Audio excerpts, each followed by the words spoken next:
जय हिंद। कैसे हैं आप लोग? ठीक, बढ़िया। चलिए, आशा करते हैं आप लोग ठीक होंगे, बढ़िया होंगे, मस्त होंगे। हम लोग भारतीय भूगोल पढ़ रहे हैं। भारतीय भूगोल में जो इस समय हम लोग वर्तमान में पढ़ रहे हैं वो है कृषि के बारे में, एग्रीकल्चर के बारे में, कल्टीवेशन के बारे में। तो हम लोग इससे पहले वाले जो वीडियो में देखे इसके बारे में थोड़ा सा जान लेते हैं। हम लोग इससे पहले ये देखें कि कृषि के प्रकार मुख्य रूप से देखे हैं थोड़ा थोड़ा, कि जैसे स्थानांतरित कृषि क्या होती है, जिसे झूमिंग कृषि भी कहते हैं, पोगू कृषि भी कहते हैं, पलांग भी हो गया, ये सभी के बारे में बताया गया था। कल आप देखेंगे वीडियो में तो बताया गया है। इसके बाद स्थानबद्ध कृषि क्या है। जैसे स्थानबद्ध कृषि में क्या बताया गया कि ये बताया गया कि एक स्थान पर रहकर कृषि की जाती है, मतलब लंबे समय से पहले स्थानांतरित कृषि की जाती थी, फिर समूह के रूप में रहने लगेंगे तो एक स्थान विशेष में कृषि की जाने लगी, इसके बारे में बताया गया। फिर इसके बारे में फिर इसके बाद जो बताया गया वो है जैसे मिश्रित कृषि क्या होती है, फिर निर्वाह कृषि क्या होती है, गहन कृषि क्या होती है, विस्तृत कृषि क्या होती है और वाणिज्यिक कृषि क्या होती है। इन सब के बारे में बात किया गया। कल बताया गया था ना, वाणिज्यिक कृषि, निर्वाह कृषि, मिश्रित कृषि, इन सब के बारे में हम लोग कल बात किए थे। तो आज हम उसी से आगे चलते हुए थोड़ा सा ये देखते हैं कि भारत में जो फसल होती है वो 3 ऋतुओं में मुख्य, मतलब 2 ऋतुओं में मुख्य रूप से होती है, बीच में एक फसल हो जाती है। तो जैसे खरीफ, रबी और जायद की फसल होती है वह मुख्य रूप से ग्रीष्म और शीत ऋतु में जो होने वाली फसलें उनके बारे में बात करेंगे। तो कुछ फसलें खरीफ की फसल हैं, कुछ फसलें रबी की फसल है और कुछ जो बची हुई हैं वो हैं जायद की फसलें। तो आज हम लोग उसी को देख लेते हैं। फिर इसके बाद हम लोग जैसे गेहूँ देखेंगे, धान देखेंगे और तंबाकू, कपास, इन सब के बारे में थोड़ा थोड़ा जो समान रूप से देख लेंगे, वो हम उसके बाद देखेंगे। ठीक, तो आप लोग क्या करेंगे, इससे पहले जाकर जो पहले वीडियो प्लेलिस्ट में रखे हुए हैं उसको देख लीजिएगा। आइए हम लोग देखते हैं। तो कृषि में मतलब मुख्य रूप से हम लोग भारत में 3 ऋतुओं में कृषि होती है। तो भारत में कृषि, तो 3 ऋतुओं में भारत में कृषि होती है। फर्स्ट, सेकंड और थर्ड लिखते हैं। क्या लिखेंगे? एक तो हो गया ग्रीष्म ऋतु में, एक शीत ऋतु में और एक ग्रीष्म और शीत ऋतु के मध्य होता है, तो उसको देखते हैं। तो एक होता है खरीफ की फसल, क्या कहेंगे? खरीफ की फसल। ठीक, दूसरा जो होता है वो है रबी की फसल।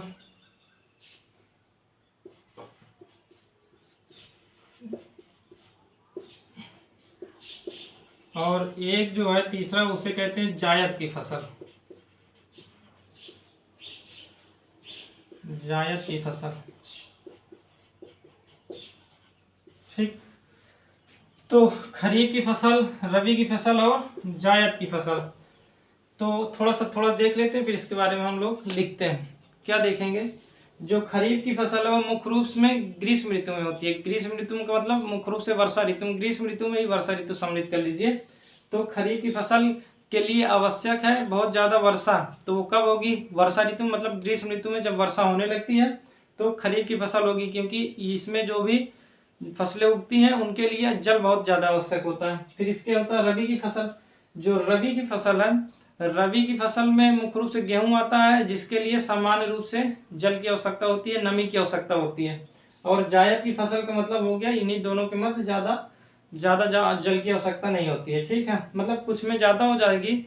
जैसे हम लोग पिपरमिंट देखते हैं। पिपरमिंट एक प्रकार का पौधा है, छोटा सा रहता है, जिसको लगाया जाता है, रोपिंग की जाती है। ठीक है, जिसका रोपण होता है, वो एक प्रकार का रहता है जिससे ठंडा तेल और ये सब बनता है। ठीक ठीक, तो खरीफ की फसल, रबी की फसल, जायद की फसल थोड़ा बहुत समझ में। अब हम लोग थोड़ा सा लिखते हैं, फिर इसके बाद और समझ में आ जाएगा। चलिए, खरीफ की फसल मुख्य रूप में उष्ण कटिबंधीय क्षेत्र में, मतलब मुख्य रूप से ग्रीष्म ऋतु में। क्या लिखेंगे?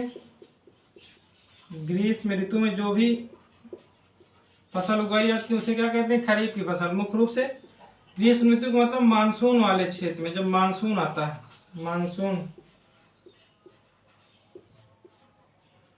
मानसून के समय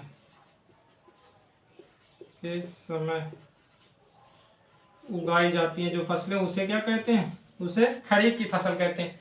ग्रीष्म ऋतु में मानसून के समय मुख्य रूप से आप देखेंगे कि जो जून जुलाई वाले क्षेत्र से लेकर जून जुलाई से लेकर आप देखेंगे जो उधर अक्टूबर तक की फसल होती है, इसके मध्य की जो फसल होती है जून से अक्टूबर के मध्य, तो जून से अक्टूबर मतलब जुलाई भी समझ लीजिए, जुलाई जून जुलाई अगस्त सितंबर अक्टूबर के मध्य जो भी फसल होगी वो खरीफ की फसल होगी।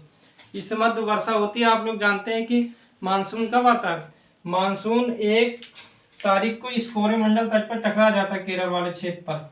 ये नीचे वाला क्षेत्र जो है वो केरल का क्षेत्र है। तो इस क्षेत्र पर आप जानते हैं कि 1 जून को यहाँ पास टकराता है और इसके बाद धीरे धीरे ऊपर की ओर बढ़ता हुआ मानसून यहाँ पहुँचता है और लगभग जुलाई के मध्य पूरे क्षेत्र पर वर्षा होने लगती है, पूरे भारत में वर्षा होने लगती है। इधर भी वर्षा होगी, इधर भी। राजस्थान वाले कुछ क्षेत्र के बारे में छोड़ दें, इसके बारे में हम लोग मानसून में देखेंगे, वहाँ आपको समझ में आ जाएगा, पूरा जाके वहाँ देखिएगा। तो मानसून के समय उगाई जाती है, इसका मतलब 1 जून को जब यहाँ पास वर्षा टकराती है तो जून से अक्टूबर के मध्य लगभग 15 अक्टूबर तक मानसून भारत से चला जाता है। तो उसी तक ये क्या होती है, खरीफ की फसल उगाई जाती है, क्योंकि वर्षा चाहिए। वर्षा का मतलब जल चाहिए। जल कब होगा? बारिश होगी या भूमिगत जल से। अब ऐसा तो नहीं है कि खरीफ की फसल राजस्थान में बोना शुरू कर दे, ना भूमिगत जल ही नहीं है कि वहां से पंप द्वारा निकाल कर सिंचाई कर ली जाए। वर्षा वहां होती नहीं है, तो खरीफ की फसल ग्रीष्म मतलब जहाँ पास वर्षा नहीं होती या भूमिगत जल उपलब्ध नहीं वहां पास नहीं होगी। तो इस कारणवश राजस्थान वाले क्षेत्र में, कच्छ वाला क्षेत्र हो गया, यहाँ पास उस प्रकार की खेती नहीं होगी। कौन सी? खरीफ प्रकार की खेती नहीं होगी। अब हम लोग इसमें जैसे कौन कौन से आएंगे थोड़ा इसको देखते हैं। जैसे इसमें आप लिखना चाहें तो धान लिखिए। क्या लिखेंगे? धान। धान के लिए बहुत ज़्यादा नमी चाहिए। नमी का मतलब इसका जो पौधा है वो बहुत ज़्यादा जल अवशोषित करता है, कारण ये इसलिए इसमें हमेशा जल भरा रहना चाहिए। तो जल भरा रहने के लिए आवश्यक है कि वर्षा कितनी हो? 100 सेंटीमीटर से ज़्यादा वर्षा होगी तो पर्याप्त है। 100 सेंटीमीटर से अगर ज़्यादा वर्षा हो रही है तो खरीफ की फसल के लिए, जैसे धान हो गया, इसके लिए पर्याप्त है। और यह भूमिगत जल है तो सिंचाई हो गई बार बार, तब भी हो गया, लेकिन उसकी लागत बढ़ती रहती है सिंचाई से। अगर वर्षा हो गई तो ठीक है, नहीं तो सिंचाई करेंगे तो उसकी लागत बढ़ती रहती है। ठीक, तो धान हो गया, इसमें ज्वार बाजरा हो गया, ज्वार हो गया, बाजरा हो गया।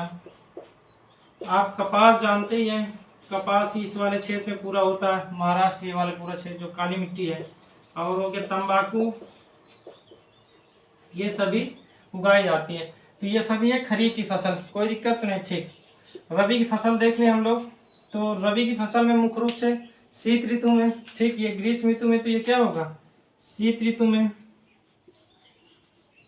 ठीक, कोई दिक्कत तो नहीं है। चलिए, शीत ऋतु में मुख्य रूप से क्या, नवंबर दिसंबर से आप देखेंगे कि बोया जाता है और फिर उसे मार्च अप्रैल तक काट लिया जाता है। तो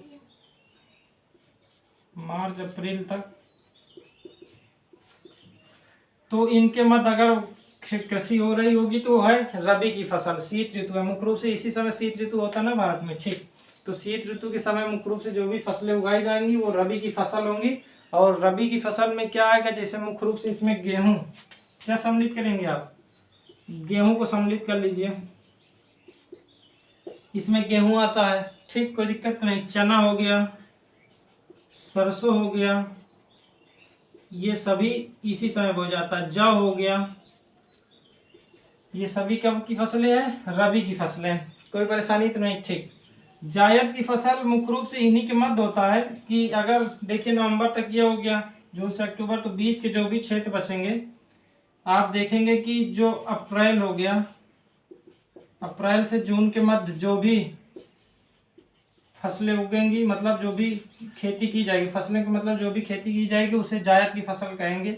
इसमें जैसे आएगा, आप लोग जानते हैं कि खीरा खाते हैं हम लोग, तो खीरा इसी समय उगाया जाता है। मतलब खीरा आता है लेकिन इस समय पर्याप्त मात्रा में उगाया जाता है। मतलब खीरा तो वर्ष में भी उगाया जाता है, लेकिन पर्याप्त मात्रा में जो समान रूप से उगाया जाता है वो है जायद की फसल में, मुख्य रूप से इसके मध्य। तरबूज हो गया,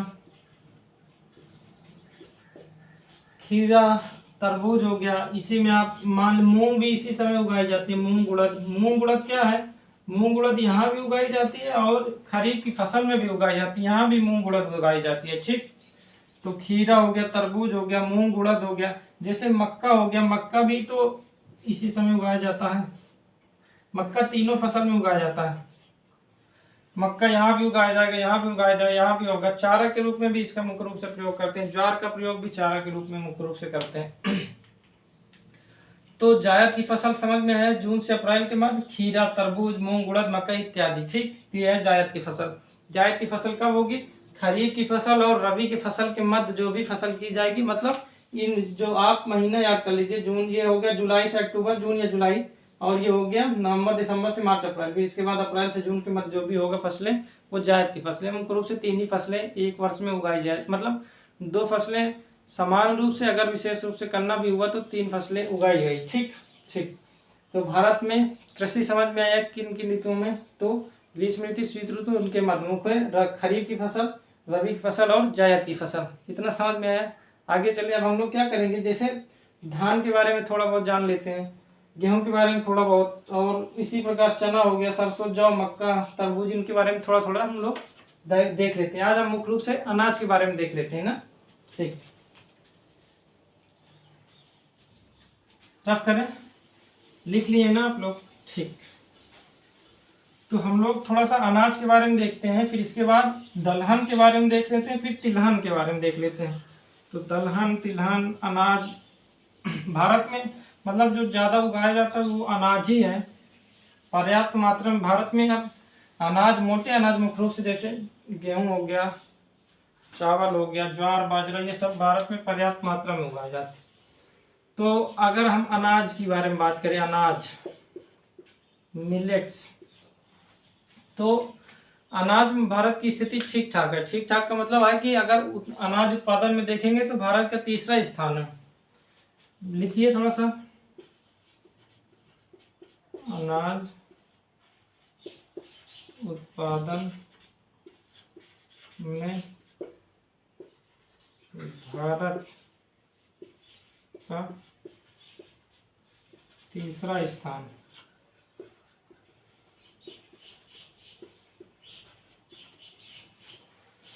इसमें जैसे यूएसए, चाइना, फिर भारत।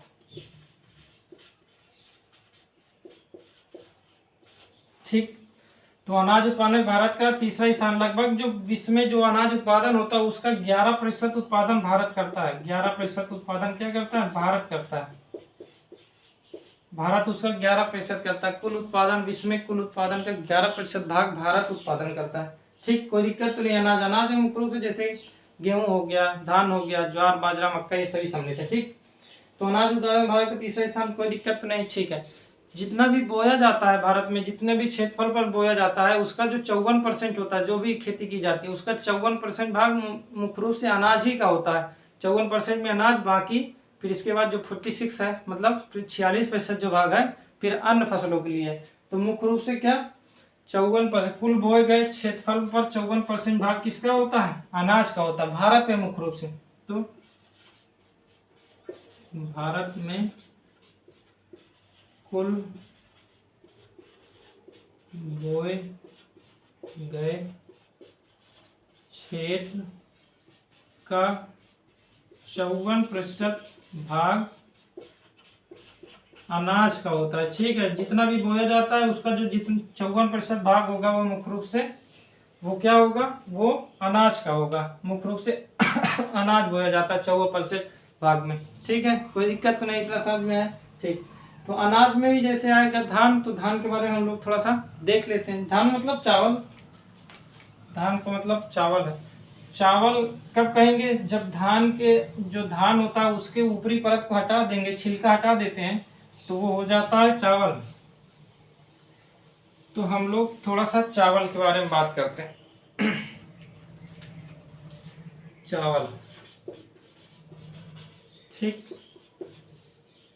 चावल किससे निकलता है? आप जानते हैं कि धान है, धान की जब ऊपरी परत हटा दी जाती है, धान होता है, धान क्या होता है, जो चावल आप देखते हैं उसके ऊपर एक परत लगी रहती है, जब उसको हटा देते हैं तो चावल बनता है। तो धान से प्राप्त होता है। ठीक है, ये धान से प्राप्त होता है। ठीक, जब उसे निकालते हैं तो चावल जब बनता है, धान से जब निकालते हैं तो चावल बनता है। जब चावल पक जाता है तो कुछ जगह उसे भात कहते हैं। भात मतलब पूरे उत्तर भारत में अगर आप बात करेंगे, उत्तर प्रदेश, बिहार और इधर दिल्ली वाले पूरा क्षेत्र में, तो इसे भात कहते हैं।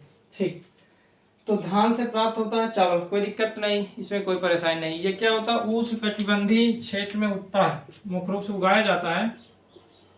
उष्ण कटिबंधीय पौधा है, उष्णकटिबंधीय फसल है।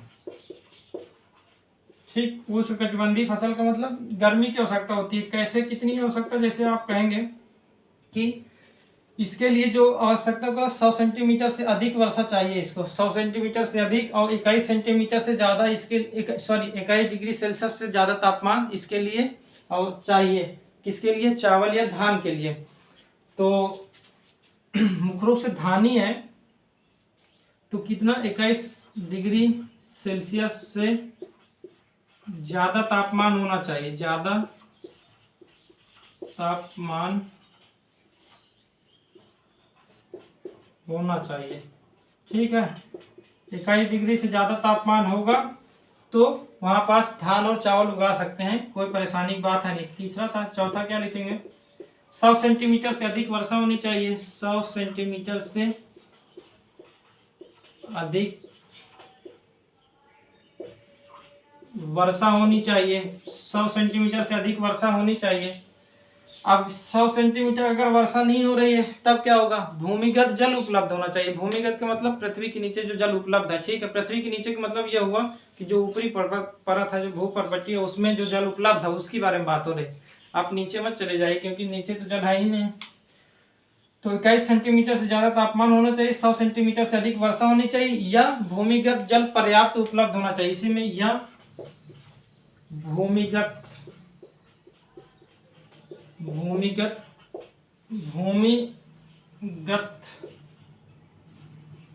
जल पर्याप्त मात्रा में होना चाहिए। ठीक है, अगर भूमिगत जल पर्याप्त मात्रा में, तब क्या हुआ, उसे पंप द्वारा खींच लिया गया और फिर सिंचाई कर दी गई। तो धान की फसल के लिए जल आवश्यक होना चाहिए, मतलब उसका पौधा डूबा ही रहना चाहिए। किसमें डूबा, मतलब पूरा क्षेत्र नहीं, उसकी जो जड़ें हैं वो पूरा हमेशा किसमें डूबा रहना चाहिए, जल में डूबा रहना चाहिए। तो 100 सेंटीमीटर से अधिक वर्षा या भूमिगत जल पर्याप्त मात्रा में उपलब्ध होगा।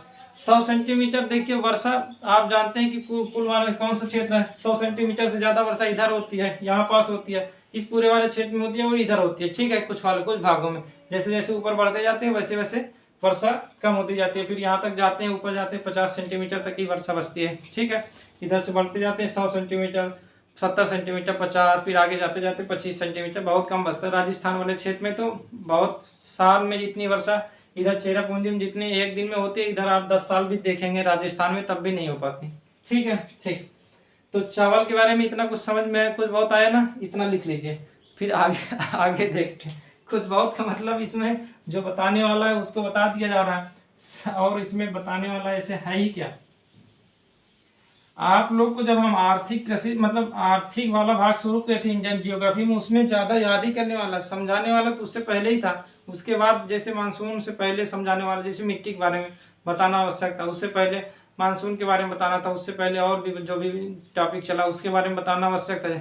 लेकिन इसमें आप क्या बताएंगे, अगर चावल सबसे ज्यादा उत्पादन उत्तर प्रदेश में हो रहा है तो इसमें, सॉरी, अगर आप देखें पश्चिम बंगाल में हो रहा है, उत्तर प्रदेश सबसे ज्यादा अगर पश्चिम बंगाल में हो रहा है तो इसको तो याद ही करना है ना। इसमें क्या समझना है, अगर राज्य जानते हैं तो यहाँ पास समझ में आ ही जाएगा। ठीक, तो जो भी पॉइंट था आप लोग लिख लीजिएगा, 5वां 6वां जो भी है। तो चावल इतना समझ में आया, इतना कुछ समझ में आया ना। ठीक है, इसके जो जो घास की प्रजाति है, घास की प्रजाति में इसका जो नाम रखा गया, मुख्य रूप से वनस्पतिक नेम जिसे कहते हैं, वनस्पति नाम, इसका नाम है ओरिजा, ओरिजा सटाइव।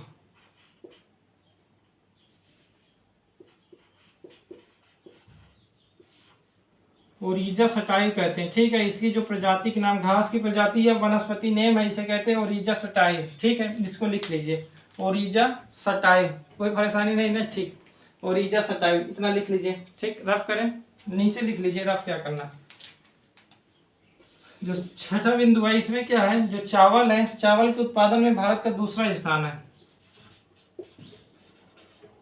चावल उत्पादन में भारत का दूसरा स्थान, ठीक है। पहला है चीन का और फिर इसके बाद क्या है, भारत का, ठीक। तो चावल उत्पादन में भारत का दूसरा स्थान है, चीन, फिर इसके बाद भारत है। तो चावल के बारे में हो गया, ठीक। सबसे ज्यादा जो उत्पादन होता है राज्य में होता है पश्चिम बंगाल में, फिर इसके बाद 13.62% लगभग कहाँ होता है, यहाँ होता है लगभग 14%। फिर इसके बाद आप देखेंगे उत्तर प्रदेश में 12.81%, मतलब 13% मुख्य रूप से। इसके बाद पंजाब में देखेंगे 9.96 हो गया, मुख्य रूप से 10%। वो कहाँ होता है, वो पंजाब में होता है। तो चावल मुख्य रूप से इन 3 क्षेत्रों में सबसे ज्यादा उगाया जाता है। तो इसको रफ करें, फिर उसको लिखते हैं ना, ठीक।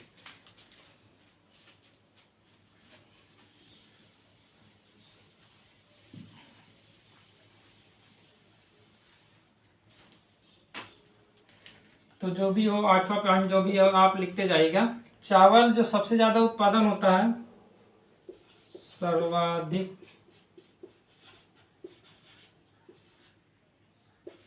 उत्पादन वाला, सर्वाधिक लगा, इसका मतलब ये हो गया सबसे अधिक। तो सबसे अधिक कौन सा है,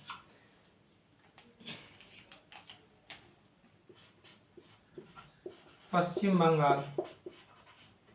यहाँ 13.861% है, ठीक है।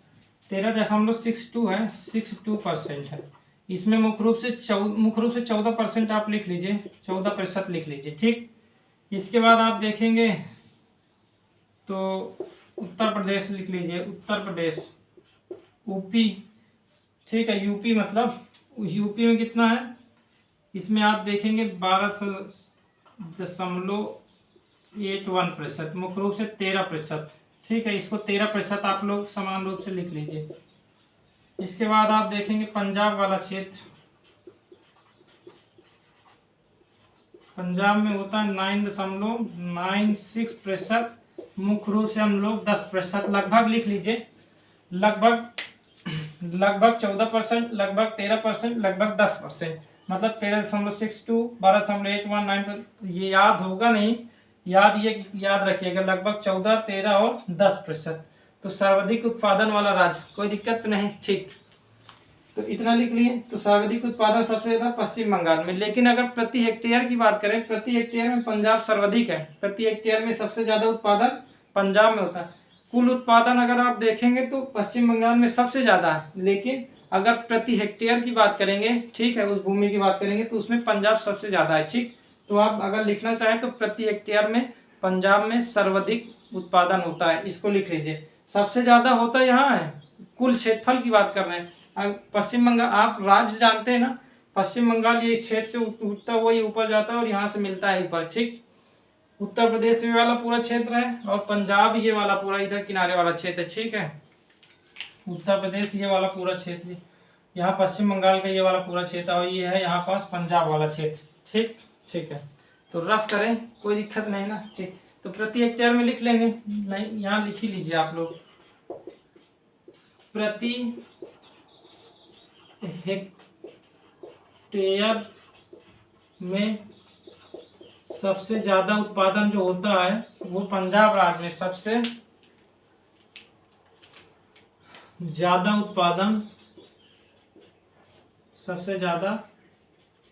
उत्पादन कहाँ होता है, पंजाब राज्य में। कोई दिक्कत तो नहीं है, पंजाब राज्य में सबसे ज्यादा उत्पादन होता है, ठीक। सबसे ज्यादा उत्पादन प्रति हेक्टेयर की बात हो रही है, लेकिन सबसे ज्यादा तो होता है पश्चिम बंगाल में, ठीक है। पश्चिम बंगाल में सबसे ज्यादा होता है 14%, ठीक है, 13.62%, ठीक है। तो कोई दिक्कत तो नहीं, इतना लिख लिए। आगे चलने का मतलब ये हो गया कि उत्तर वाले भारत क्षेत्र में, इधर वाले पूरे क्षेत्र में एक ही फसल बोई जाती है। एक फसल का मतलब धान की केवल एक ही प्रजाति की फसल बोई जाती है, वो होती है रबी की फसल, मतलब खरीफ की फसल के, मतलब मुख्य रूप से जून से अक्टूबर के मध्य की बात हो रही। लेकिन कहीं कहीं पर जैसे आंध्र प्रदेश हो गया, तमिलनाडु हो गया, पश्चिम बंगाल, यहाँ पास साल में 3-3 बार खेती की जाती है केवल धान की। अलग अलग प्रजातियां होती हैं, तो उसके बारे में हम लोग थोड़ा सा देख लेते हैं। कुछ प्रजाति होती है जो सर्वाइव करती है केवल ग्रीष्म ऋतु में, कुछ जो सर्वाइव करती है वो शीत ऋतु में भी सर्वाइव कर जाती हैं। ठीक है, तो इतना रफ करें, फिर उसको भी थोड़ा सा लिख लेते हैं। ठीक ठीक है।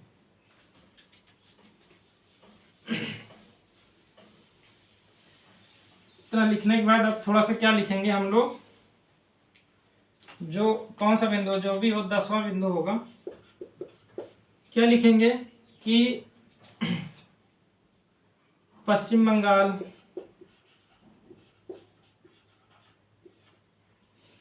तमिलनाडु,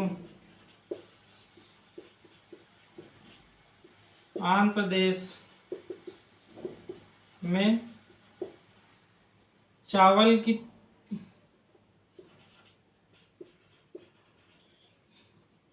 आंध्र प्रदेश में चावल की या धान की, धान लिखिए, धान की 3 प्रजातियां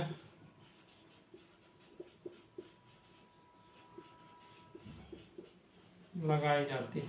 ठीक है, 3 प्रजाति बोई जाती है या लगाई जाती है। ठीक है, पश्चिम बंगाल, तमिलनाडु, आंध्र प्रदेश में धान की 3 प्रजाति लगाई या बोई जाती है। तो बोई जाती है, इसमें अगर हम देखें जैसे शीत ऋतु में, ग्रीष्म ऋतु से शुरू करते हैं, ग्रीष्म ऋतु, फिर शीत ऋतु, फिर आप देखेंगे ग्रीष्म ऋतु में हो गया, शीत ऋतु, फिर उस समय जो जायद वाले समय में हो गया उसके बारे में भी देखते हैं। इन दोनों के मध्य के बारे में, मतलब जो जायद की फसल होती है ना, उसमें अगर देखेंगे तो उसमें भी जो पाया जाता है, तो जो ग्रीष्म ऋतु में बोया जाता है उसे कहते हैं बोरो, बोरो प्रजाति है। ठीक है, धान की जो प्रजाति है बोरो, जो शीत ऋतु में उसे कहते हैं अमन, और जो जायद वाले में उसमें मुख्य रूप से लिख लीजिए ओस, ओसो मुख्य रूप से है, हम लोग ओस लिखते हैं, ओस प्रजाति। ठीक, तो बोरो, अमन, ओस, कोई दिक्कत तो नहीं। ठीक, पश्चिम बंगाल, तमिलनाडु, आंध्र प्रदेश में धान की 3 प्रजातियां मुख्य रूप से ग्रीष्म, शीत है, बोरो, अमन और ओस। इन तीनों को थोड़ा सा याद रखिएगा, इन तीनों को थोड़ा सा याद ही कर लीजिएगा, मतलब थोड़ा, मतलब पूरा याद करना, लेकिन इसको थोड़ा सा 1-2 बार ज्यादा पढ़ लीजिएगा। ठीक, तो चावल के बारे में कुछ इतना समझ में आया। ठीक है, थोड़ा सा एक देखते हैं, गोल्डन एक धान आता है, गोल्डन धान, गोल्डन राइस, थोड़ा सा उसको देखते हैं। चावल, गोल्डन राइस कुछ नहीं है, बीटा कैरोटीन होता है, जिसमें विटामिन ए मुख्य रूप से पाया जाता है। तो गोल्डन धान 12वां,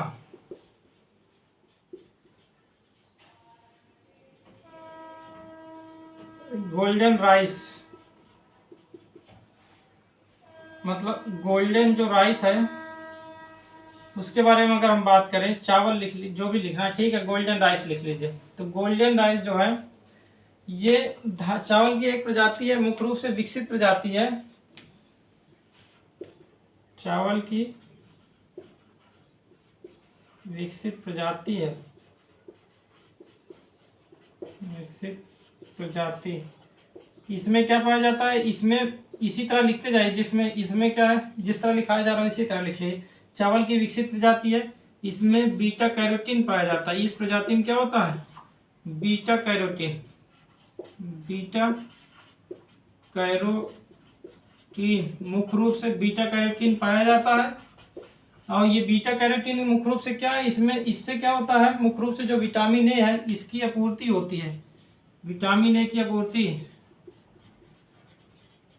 विटामिन ए की आपूर्ति होती है। ठीक है, इसमें पर्याप्त मात्रा में विटामिन ए पाया जाता है। किसमें, जो गोल्डन राइस है, गोल्डन राइस में विटामिन ए भरपूर मात्रा में पाया जाता है। विटामिन ए देखिए आजकल लगभग सभी में कमी पाई जाती है। ठीक है, लगभग सभी मनुष्यों में विटामिन ए की कमी पाई जाती है। तो गोल्डन राइस है जो विटामिन ए की पूर्ति करता है। गोल्डन राइस विटामिन ए की पूर्ति करता है। जैसे जो बच्चे होते हैं उनमें विटामिन ए की बहुत कमी होती है, तो मुख्य रूप से इस प्रकार के चावल खाएंगे तो उससे क्या हो जाएगा, विटामिन ए मतलब पर्याप्त मात्रा में उनके शरीर पर रहेगा। और इस प्रकार जैसे जो गर्भवती महिलाएं उनके लिए भी गोल्डन चावल महत्वपूर्ण होता है, ठीक है, जो महिलाएं, तो विटामिन ए की आपूर्ति होती है गोल्डन राइस चावल की विकसित प्रजाति, इसमें बीटा कैरोटीन होता है, ठीक, बीटा कैरोटीन होता है। और विटामिन ए का बीटा कैरोटीन क्या है, बीटा कैरोटीन मुख्य रूप से विटामिन ए की आपूर्ति करता है। ये किस में होता है, ये गोल्डन राइस में होता है, जो मुख्य रूप से गोल्डन राइस विटामिन ए की आपूर्ति करता है। इतना आवश्यक लिख लीजिएगा, ठीक है, ठीक। तो चावल के बारे में इतना कुछ समझ में आया कि नहीं आया, आ गया ना, इसको लिख लीजिएगा, 2-3 बार याद करेंगे तो याद हो जाएगा, ठीक। चलिए थोड़ा सा गेहूं के बारे में देख लेते हैं, फिर समाप्त करते हैं। समाप्त मतलब मक्का, ज्वार, बाजरा, अभी ये भी बचा हुआ है इसमें अनाज में, तो उसको हम लोग कल देख लेंगे। थोड़ा सा हम लोग कल का मतलब थोड़ा सा आज बता दिया जाएगा। गेहूं,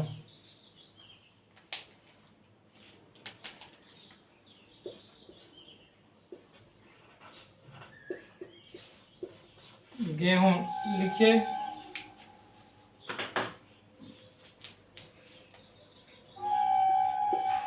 गेहूं,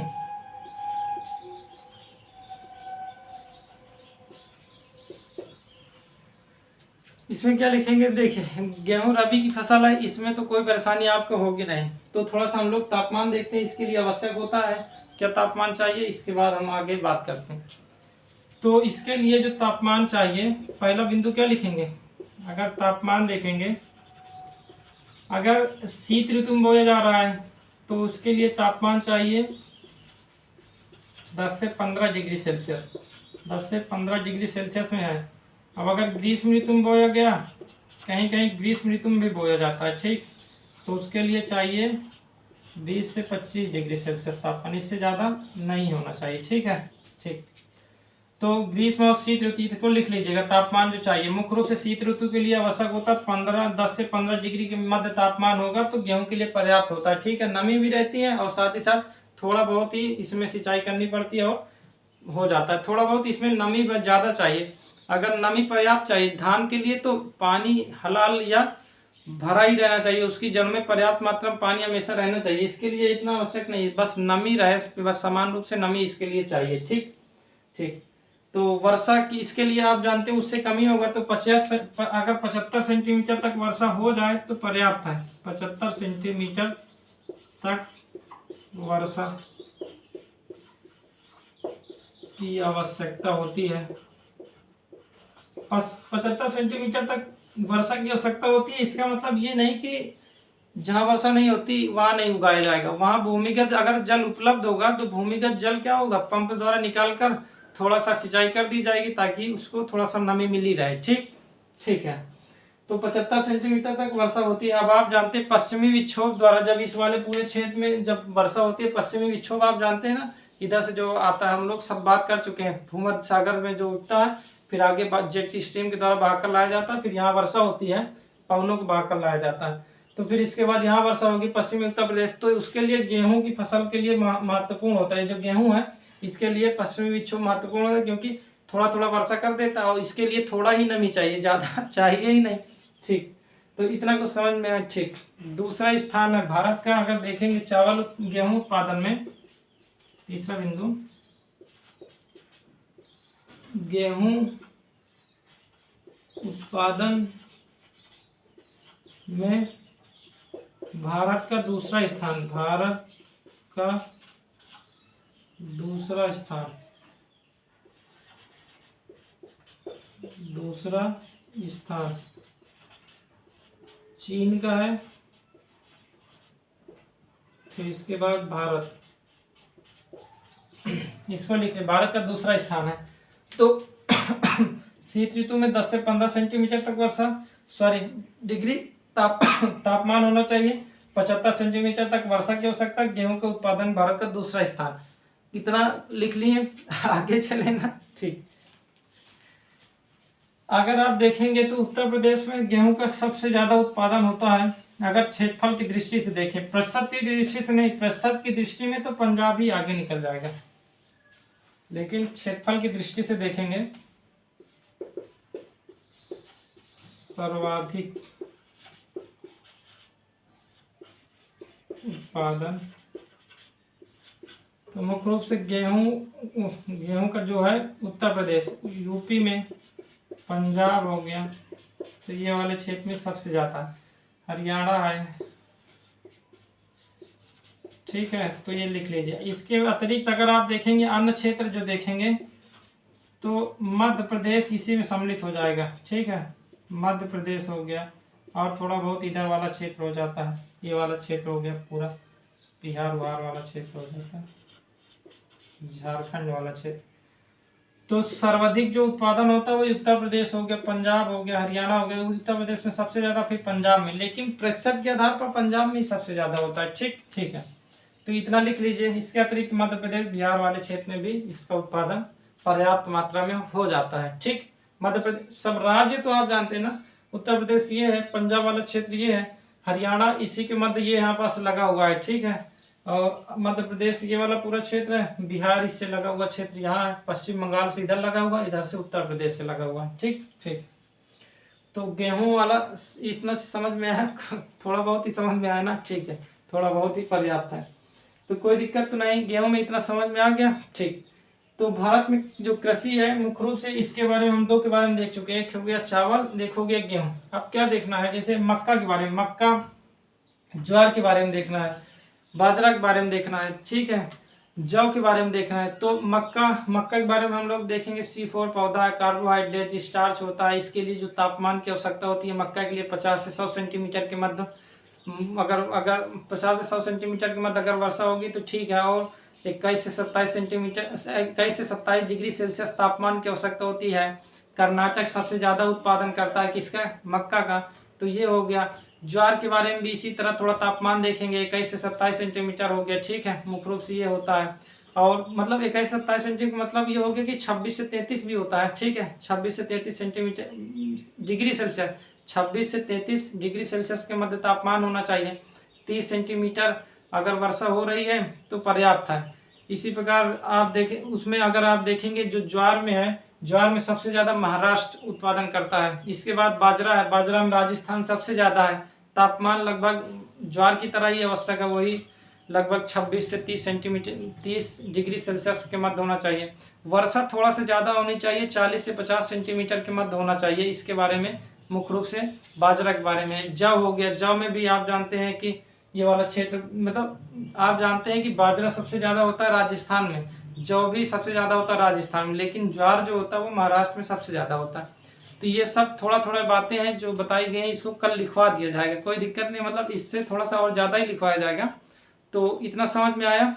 इसके बाद हम लोग आगे जो बात करेंगे उसको देखेंगे कल, कोई दिक्कत तो नहीं है, ठीक। आगे बात मतलब ज्वार, बाजरा, मक्का, फिर इसके बाद दलहन शुरू करेंगे जिसमें चना आएगा, मुख्य रूप से चना के बारे में देख लेंगे, ठीक है। चना हो गया, इसके बाद और भी उसमें जो भी दलहन है उसके बारे में हम लोग देख लेंगे, कोई दिक्कत नहीं है। इतना समझ में आया। हम लोग कल मिलें, इतना बताइएगा कैसा लगा। हम लोग कल मिलेंगे, इसी से आगे दलहन तिलहन समाप्त होते हुए फिर धीरे धीरे समाप्त हो जाएगा, मतलब अब तो हम अंतिम भाग पर ही हैं इंडियन जियोग्राफी के, तो समाप्ति हो जाएगा, ठीक, कोई दिक्कत नहीं। चलिए हम लोग मिलेंगे कल, ओके बाय।